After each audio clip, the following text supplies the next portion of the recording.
What up, Pittsburgh Steel fans? Matty Shannon with another episode of Steelers Global Perspective. What about the most underrated prospect in this year's NFL draft? I guess I would have to say, because I still cannot figure out why he keeps showing up so low on everybody's draft boards, is Cedric Van Braun. I agree. I actually think he's the second best center, pure center in this draft. I had to talk down some of my colleagues like Andrew Wilbar, who has been crazy about Cedric Van Braun since last collegiate season. 2 years ago. Last year he was starting talking about him then. He said, this is the next great NFL center. And he has just been in love with him ever since. And I'm like, let's walk it back a little bit. There is a few issues, but he is very athletic. He's tall, but he has short arms. But his athleticism will make up for that because of his and I also mobility. like that length. I like that length. I do think that the arm length is important. Yeah. But at center, you can get away with it. But But now I keep seeing he mentioned in the third round, and I'm like, how the heck is this guy showing up in the third round? Yeah. It doesn't make sense. As I'm getting mauled by my dog. I love it. I don't know why he's mauling me right now. But anyway, it's very distracting to say the least. Yeah. But it's fun. But, I think Van Braun has got championship experience. And been a part of a championship program surrounded by NFL level talent. Now you say, well, I thought you said that could be a problem. Well, yeah, if you're looking at a quarterback, let's say, who has like Stedman Bailey last year. Yeah. He come from one of the most talented programs you'll ever see. So naturally, I think he was overhyped a little bit. But in a case when you're having an offensive line, him coming to an NFL offensive line isn't going to be that big of an adjustment. Yeah, that's a good point. Because he's already used to playing with that caliber of player, and he went through the playoffs. And was actually able to take home the title. So he's went up against NFL quality players already. Yeah. So why he's falling and everybody says he's going to be third round, I don't get it. No, he'll go in the second, particularly if JPJ goes high. And this is why I think the Steelers should trade up and consider trading up and getting Mims, even a spot or two, because they could end up with a very Georgia heavy O-line, which wouldn't really be the worst thing in the world, right? Oh no. I mean, that's a championship level line. That's what I mean, right? Yeah, I mean, and they know each other. You don't have to develop chemistry when you've played multiple games with people. And there's the notion that remember back when Georgia was there that second or third year in a row, whatever it was, and then everyone said at the time they felt like Georgia could have beat the Houston Texans, in that year they were bad. Now everyone knows that it is. But the fact that you could even have a joke about it tells you the level that Georgia team was at, right? Like you'd never even think about having that joke most years. Right? Like you wouldn't make that joke about the Washington College team that was there this year. They would get absolutely pumped, right? Like Michigan would get belted by an NFL team, right? But I'm just saying. To me, the team that I've seen in the last, let's say, decade that would have a chance to really compete more than any of these others was LSU with Joe Burrow at the helm. Joe Burrow. Yeah. That team was so. Yeah. But that's because they had the wide receiver and the quarterback, or two wide receivers. But they operated on a different level. Their precision and their chemistry, their communication, which we've seen just transition straight to the NFL because they got Burrow and then they got Chase. And they Patrick Queen was on that team, I think. Yes. I guess he still was, yeah. Yeah. But that's what I'm saying. I mean, that team was loaded.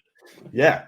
It was loaded. So, but usually those arguments are just, and even then, I don't think they would have win, but they would at least be competitive. But usually it's just ridiculous argument. All right, so my pick. This is a hard one because I've got guys like James Williams, that I like, a safety linebacker hybrid. I like Christian Jones, the tackle. But a guy that's really come across my radar this week that I just was like, you know what, I'm going to do some stuff on him later on. And I'll probably put out a video in the next couple of days specifically on him. Jim Nagy actually mentioned him in comments last night on Twitter that I saw. But I talked about him when I did my tight end prospects this week. Jared Wiley out of TCU is a tight end that some people have going in like the 5th or the 6th round. In a lot of drafts, that is a player that should not make it out of the 3rd. And he is a big 6'5" to 6'6" tight end, 259 pounds, can block, can catch the football. And I talked about him in the show that I did this week, which I'll link into this show for everyone if you want to go click that button and check it out.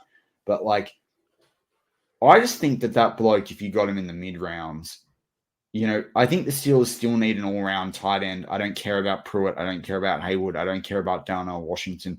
And this guy could, I think, at like 5 or 10 pounds less than what Darnell Washington reportedly is with the same height, I think he could do the all-round threat that the Steelers maybe thought they were going to get with Darnell Washington. And look, another team will probably go out and pick him.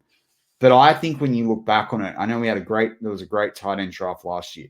But this is a guy that's just, I think it's purely because of how deep the tackle, how deep the wide receiver, how deep the cornerback classes are, even the D lineman. And it's hard not to pick a D lineman in Braden Fisk, but I talked about Fisk in January, and then he had a much better draft process than I want, so I can't say Fisk because he's on everyone's boards. But this Jared Wiley kid, I really like the look of him. And again, he's a player that I think you can lock up tight end, which if you're going to pay Pat Freiermuth is going to be an expensive position for you, with a guy that can block, can catch. I'm like, bring it on. And he had a pretty good combine when you go through the combine drills and stuff as well. So, yeah, for me, it's probably weird for a lot of people to listen to that I'm saying a tight end. But it's Jared Wiley out of TCU. Well, they have to think about that because the tight ends, the multiple 2 sets, is very important in Arthur Smith's offense. Yep. And Pat Freiermuth, let's be honest, durability is not his best ability. He's a couple more concussions away from being out of the NFL. Last year he had the sternum injury where he took that huge shot week 1 that kind of bothered him at least the first half of the season. Well, and it does. I've cracked my sternum. Yeah, and it is. And he took a shot. He did. So I ain't saying it's a toughness factor, but some guys, Freiermuth is not a big body. No. I seen him last year. He was standing on the sidelines with Heath Miller, and he was out of uniform before the game, and Heath Miller was standing there, and Heath is substantially bigger. And he's in excellent shape. He runs marathons. Yeah. So he's not heavy. He didn't gain weight. He lost weight after he got out of the NFL. And he's substantially bigger than Freiermuth. So that was my concern with Freiermuth when the Steelers took him in the 2nd round. And I screamed out in Outback. We was eating at Outback, and I screamed out because they didn't take Creed Humphrey. But that's a story for another day. But I loved it. I made lots of money because I thought they were picking Pat Freiermuth, and I had a bet on that, and I made lots of money. I could never hold that against Freiermuth because I like him as a person and as a player, but I was already concerned about his size and his durability, and those are the 2 things that I think will keep him from reaching his full potential as a tight end in the NFL, because I do think it will continue to be a problem. Yeah.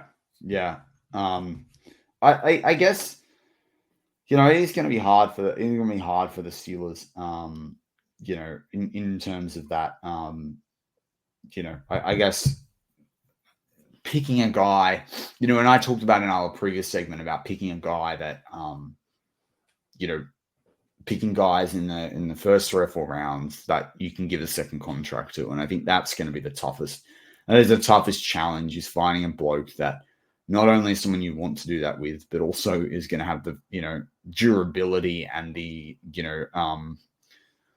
you can see that guy being a long-term player for the team. And I think that's one of the biggest challenges that the Steelers they've been few and far between. Yeah.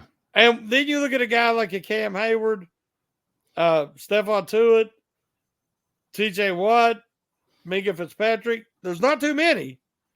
Alex Highsmith, but they always pay them top dollar. Yeah. And it's because there are not too many guys that have developed within their program that they want to give that contract to, and to make sure that they pay him top dollar.